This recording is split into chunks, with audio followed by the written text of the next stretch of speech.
तो मैं ये पूछना चाहता हूं कि कल भाजपा के भेजे गए गुंडे के द्वारा जो हमला कराया गया है, एक महिला पार्षद के ऊपर हमला कराया गया है, हमारे जैसे साधारण व्यक्ति के ऊपर जो हमला हुआ है, तो आपके परिवार में हम शामिल हैं कि नहीं है, जरा ये बताइए। जिन लोगों को कोविड के दौरान ऑक्सीजन नहीं मिला, शमशान में जगह नहीं मिली, अस्पताल में बेड नहीं मिला, उन परिवार के लोग उस 140 करोड़ के परिवार में शामिल हैं कि नहीं है। हर घंटे जो 2 जवानों को हर घंटे मजबूरन आत्महत्या करनी पड़ती है, हर घंटे जो देश के जो किसानों को आत्महत्या करनी पड़ती है, वो किसान और जवान उस 140 करोड़ के परिवार में शामिल है कि नहीं है। हर मिनट इस देश की किसी न किसी महिला के साथ जो अत्याचार होता है, 140 करोड़ के परिवार में वो शामिल है कि नहीं है। बिना गुनाह के अपना हक मांगने की सजा के चलते झूठा वीडियो बनाकर, झूठा मुकदमा बनाकर पत्रकारों को, विद्यार्थियों को, लेखकों को, राजनीतिक कार्यकर्ताओं को, सामाजिक कार्यकर्ताओं को जो जेलों में बंद करके रखा गया है, उनका परिवार 140 करोड़ लोगों के परिवार में शामिल है कि नहीं है। हम पूछना चाहते हैं कि पिछले 10 साल में कहां तो तय था चिरागा हर एक घर के लिए, कहां चिराग मयस्सर नहीं शहर के लिए। हम जानना चाहते हैं कि पिछले 10 साल में पढ़े लिखे 2 करोड़ नौजवानों की जो नौकरियां छीन ली गई, वो लोग 140 करोड़ के परिवार में शामिल हैं कि नहीं है। हम पूछना चाहते हैं कि बीटेक करके, एमबीए करके, एमए करके, एमएससी करके, पीएचडी करके, बायोडेटा लेकर के नौकरी के लिए दर दर भटकने वाले वो नौजवान 140 करोड़ के परिवार में शामिल है कि नहीं है। हम पूछना चाहते हैं कि जीएसटी की मार झेल रहे ये छोटे दुकानदार, छोटा मोटा बिजनेस करने वाले, धंधा करने वाले, रोजी रोजगार करने वाले वो लोग 140 करोड़ के परिवार में शामिल है कि नहीं है।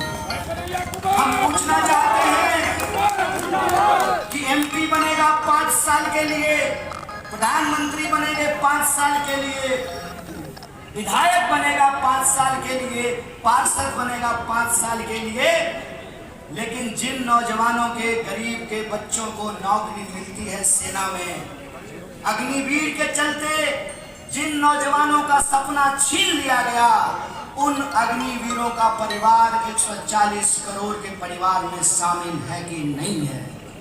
हम पूछना चाहते हैं कि इस देश के भीतर जो साधारण लोग हैं, उत्तर पूर्वी दिल्ली में रहने वाले जो 24 लाख वोटर हैं, जो लाखों नागरिक हैं, वो लोग 140 करोड़ के परिवार में शामिल है कि नहीं है।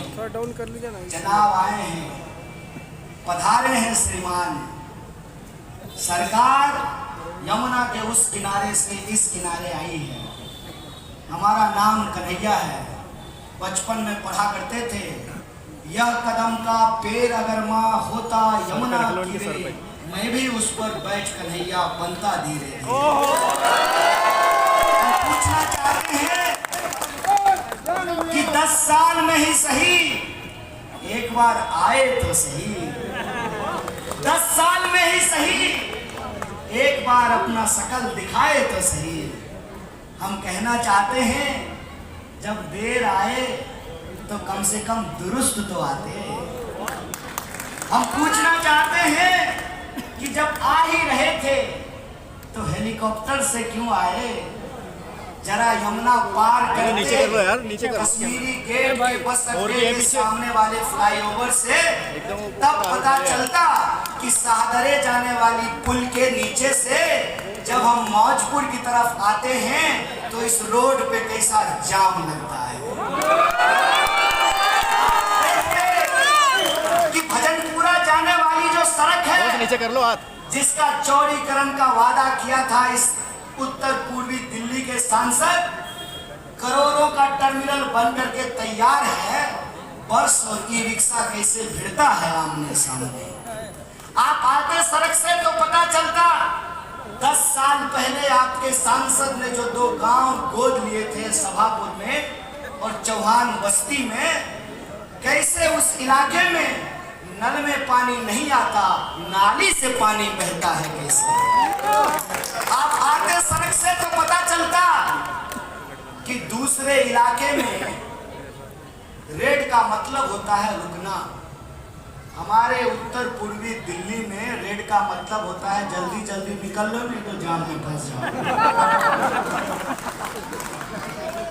दूसरे इलाके में ट्रैफिक पुलिस को देख करके लोग जल्दी जल्दी सीट बेल्ट लगा लेते हैं। यहाँ तो ट्रैफिक पुलिस वाला भी सीट बेल्ट नहीं चेक करता है, हेलमेट नहीं चेक करता है। यह जो कानून व्यवस्था की हालत है उससे एक बार नजरें 2-4 करते तो सही। मैं कहता हूं आजकल देश में बड़ी बड़ी बातें होती है। मैं छोटा इंसान हूं, माँ आंगनवाड़ी की नौकरी करती है, हमारे पास हेलीकॉप्टर हवाई जहाज नहीं है, हवाई चप्पल है, इसीलिए मैं छोटी छोटी बातें और मैं लोगों के जीवन से जुड़ी हुई बातें करता हूं। 10 साल में ही सही एक बार आए, बताते तो सही जिस विकास का दावा किया गया वह विकास किन गलियों में छुप गया है, गली नंबर 12 में कि गली नंबर 9 में। यह बात मैं आपसे इसलिए कर रहा हूं कि मुझे बड़ी बड़ी बातें करना नहीं आता। एक शेर शायर ने लिखा था, मुझे आता नहीं ना मोहतरम को मोहतरम कहना, किसी को ज्यादा किसी को कम कहना।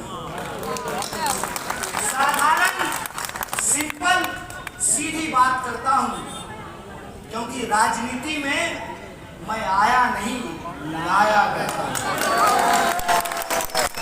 मैं तो दिल्ली पढ़ने आया था साहब, और मैं घर छोड़ा था प्रधानमंत्री बनने के लिए नहीं, मैं तो IAS बनने के लिए घर छोड़ के आया।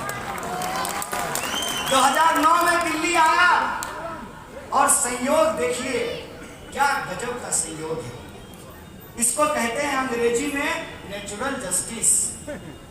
जिसको छोड़ करके साहब घर से निकले उनका नाम यशोदा है और मेरा नाम कन्हैया है।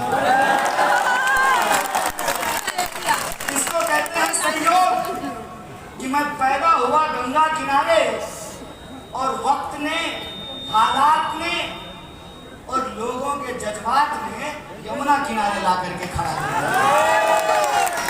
और यमुना की जब बात हो रही है तो मैं एक बात आपको बता दूं, मेरा नाम कन्हैया है और हमने धर्म को बखूबी समझा है।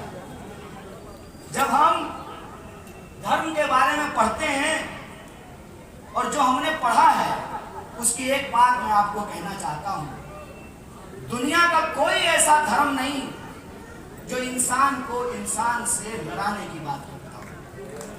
दुनिया का ऐसा कोई धर्म नहीं जो शक्ति और सत्ता के साथ खड़ा होता हो। शक्तिशाली के साथ खड़ा होना धर्म नहीं है, निर्बल के साथ, कमजोर के साथ खड़ा होना धर्म है। कृष्ण जी जेल में पैदा हुए थे और उनका जो मामा था कंस, उसको एक भविष्यवाणी सुनाई थी कि एक लड़का पैदा होगा तुम्हारी जेल में और वो तुम्हारा वध करेगा। कंस ने क्या किया मालूम है? उसके राज में जितने बच्चे पैदा हो रहे थे उसके बाद, उस भविष्यवाणी के बाद, हर बच्चे की वो गला घोट करके हत्या करवा दी।